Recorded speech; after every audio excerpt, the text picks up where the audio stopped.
ইসরায়েলের আকাশে ক্ষেপণাস্ত্র, মাটিতে আগুন, ফিলিস্তিনিদের উপর নির্মম নির্যাতন চালানো ইসরায়েল আজ যেন ধ্বংসের মুখোমুখি দাঁড়িয়ে। একদিকে দাবানলের ভয়াবহ আগুনে পুড়ছে বন, ঘরবাড়ি আর কৃষিজমি, অন্যদিকে দেশটির সবচেয়ে গুরুত্বপূর্ণ আন্তর্জাতিক বিমানবন্দর বেন গুরিয়নে ইয়েমেনি প্রতিরোধ বাহিনীর কঠিন হামলা, আর তাতেই হতাহত হয়েছে সেনা সদস্যসহ সেখানে বহু মানুষ। এরই মধ্যে বন্ধ হয়েছে বিমান চলাচলও।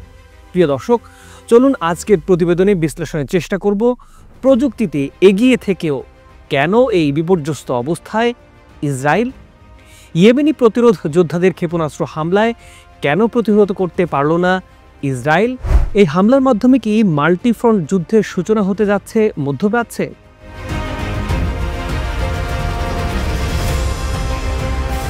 ইসরায়েলে যখন ভয়াবহ দাবানলের আগুনে পুড়ছে, এমন সময়ই দেশটির সবচেয়ে ব্যস্ত ও গুরুত্বপূর্ণ বিমানবন্দর বেন গুরিয়নে চালানো হয়েছে ক্ষেপণাস্ত্র হামলা। হামলার আগে বেজে ওঠে সাইরেন, তবে তাতে খুব একটা লাভ হয়নি ইসরায়েলের।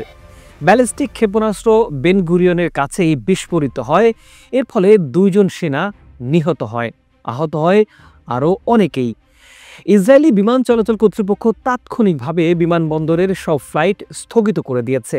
টাইমস অব ইসরায়েলের বরাতে জানা গেছে, এই হামলা প্রতিহত করতে ইসরায়েলি প্রতিরক্ষা বাহিনী একাধিকবার চেষ্টা করেও ব্যর্থ হয়।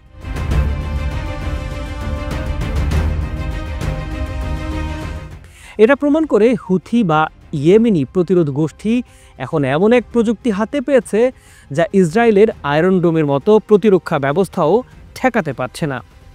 টাইমস অব ইসরায়েল সহ স্থানীয় গণমাধ্যমগুলো নিশ্চিত করেছে এই হামলায় অন্তত 2 জন সেনা নিহত হয়েছে এবং বেশ কয়েকজন আহত হয়েছে। ইসরায়েলি প্রতিরক্ষা বাহিনী জানিয়েছে তারা ক্ষেপণাস্ত্রটি প্রতিরোধের চেষ্টা করেছিল, কিন্তু সম্ভবত এটি হাইপারসনিক ক্ষেপণাস্ত্র হওয়ার কারণে থামাতে ব্যর্থ হয়েছে তারা। এই ঘটনার পরপরই বিমান চলাচল সম্পূর্ণভাবে স্থগিত করে দেয় ইসরায়েল। অভ্যন্তরীণ ও আন্তর্জাতিক সব ফ্লাইট বাতিল বা বিকল্প রুটে পাঠানো হয়েছে। আকাশ প্রতিরক্ষা ব্যবস্থা ব্যর্থ হওয়ায় তদন্ত শুরু করেছে ইসরায়েলের সামরিক বাহিনী। বেন গুরিয়ন বিমানবন্দর কেবল একটি যাত্রীবাহী কেন্দ্র নয়, এটি ইসরায়েলের কূটনৈতিক, বাণিজ্যিক ও সামরিক যোগাযোগের অন্যতম একটি মেরুদণ্ড। এমন জায়গায় হামলা ইসরায়েলের জাতীয় মর্যাদা এবং নিরাপত্তায় সরাসরি আঘাত।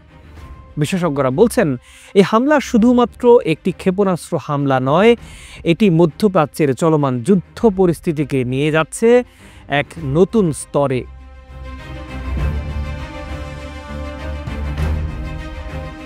ইয়েমেন, লেবানন, ইরান সহ একাধিক শক্তি এখন জড়িত হতে পারে মাল্টিফ্রন্ট যুদ্ধে।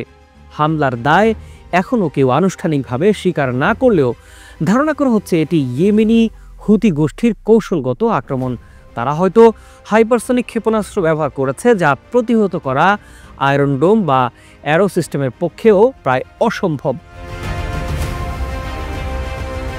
হাইপারসনিক ক্ষেপণাস্ত্র শব্দের চেয়ে 5 গুণ বেশি গতিতে চলে এবং এটি বর্তমানে বিশ্বের অধিকাংশ দেশই ঠেকাতে একেবারেই অক্ষম। যদি ইয়েমেন এই প্রযুক্তি ব্যবহার করে থাকে, তবে সেটি মধ্যপ্রাচ্যের জন্য এক ভয়াবহ সামরিক বাস্তবতা তৈরি করবে। ইসরায়েলের আছে আয়রন ডোম, ডেভিড স্লিং, অ্যারোর মতো সব আধুনিক ডিফেন্স সিস্টেম, কিন্তু হাইপারসনিক ক্ষেপণাস্ত্র এত দ্রুত ও নিচু দিয়ে চলে যে এগুলো প্রতিহত করা কার্যত অসম্ভব হয়ে পড়ে। এই হামলা যদি সত্যি হাইপারসনিক হয়, তাহলে সেটি প্রমাণ করে ইরান ঘনিষ্ঠ গোষ্ঠীগুলোর কাছে ইসরায়েলের ভেতরে আঘাত হানার পূর্ণ সক্ষমতা আছে।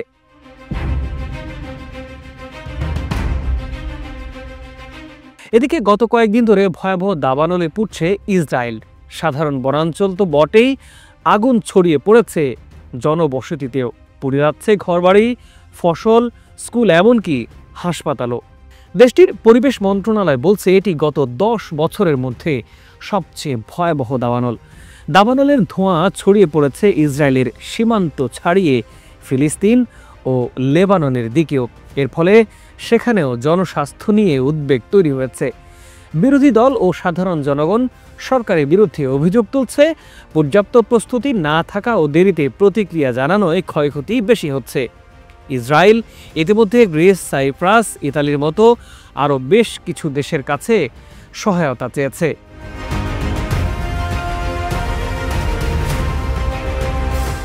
এই বিপর্যস্ত অবস্থার মধ্যেও ফিলিস্তিনি নিধন জারি রেখেছে ইসরায়েলি বাহিনী। গত এক সপ্তাহে ইসরায়েলি হামলায় গাজায় নিহত হয়েছে শতাধিক ফিলিস্তিনি, যার মধ্যে বহু শিশু ও নারী আছে। ইসরায়েল দাবি করছে তারা হামাস এবং ইসলামী জিহাদের গোপন টানেল ও অস্ত্রাগারে আঘাত হানছে। একদিকে ইসরায়েলের অভ্যন্তরীণ বিশৃঙ্খলা ও নিরাপত্তা ভেঙে পড়ছে, অন্যদিকে আন্তর্জাতিকভাবে ইসরায়েলের ভাবমূর্তি প্রশ্নবিদ্ধ হচ্ছে। ইসরায়েল যেখানে একদিকে আগুন জ্বলছে, অন্যদিকে ক্ষেপণাস্ত্র বিস্ফোরণ, দুটি ঘটনাই আমাদের চোখে আঙুল দিয়ে দেখিয়ে দিচ্ছে প্রযুক্তি থাকলেই নিরাপদ থাকা যায় না। যেখানে প্রকৃতি আর প্রতিপক্ষ একসাথে আঘাত হানে, সেখানে কেবল প্রযুক্তি বা সামরিক শক্তি দিয়ে টিকে থাকা যায় না। প্রিয় দর্শক, আপনি কি ভাবেন এই দাবানল ও হামলার পেছনে আসল কারণ কি? কমেন্ট করে জানাতে ভুলবেন না। আজ এ পর্যন্তই। ভালো থাকুন, সুস্থ থাকুন। আমাদের চ্যানেলটি সাবস্ক্রাইব করে পাশেই থাকুন।